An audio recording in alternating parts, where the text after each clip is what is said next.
4th Division went into combat on D-Day with 16,000 men, 44,000 casualties. It's sponsored by a forum out of Texas, and they've been sending people to Normandy for quite a few years, 10 or 12 years. And this is the final trip.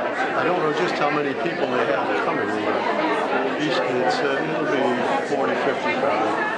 But this is the last one because they can't find too many of them that are going with walkers or wheelchairs. For dying. Yeah, for dead. We both went back in 1984 on the 40th anniversary. We didn't go there when President Reagan went in June, but we went in September.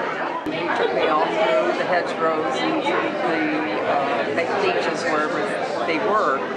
And just, it's a very emotional experience for both of us. We were in a small French hotel in Normandy and had dinner one evening.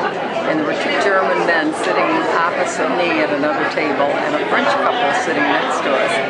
And the two Germans came over and sat with us and started talking. We talked until about 2 o'clock in the morning.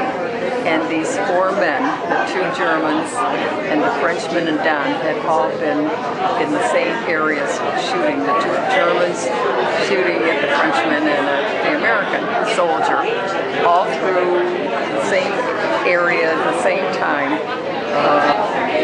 One of the Germans had been captured by the American Army and he was a prisoner of war in Texas, and that's where he learned English.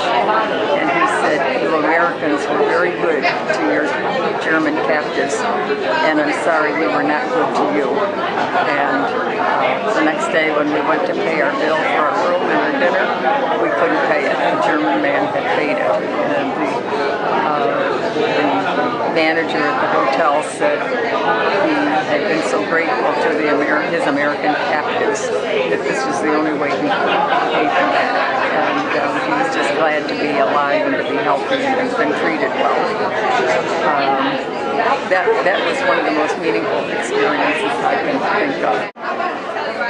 We met when we were in high school together, and I was 17, she was 15, and my sister brought her home one time, and I thought that looked pretty neat. And so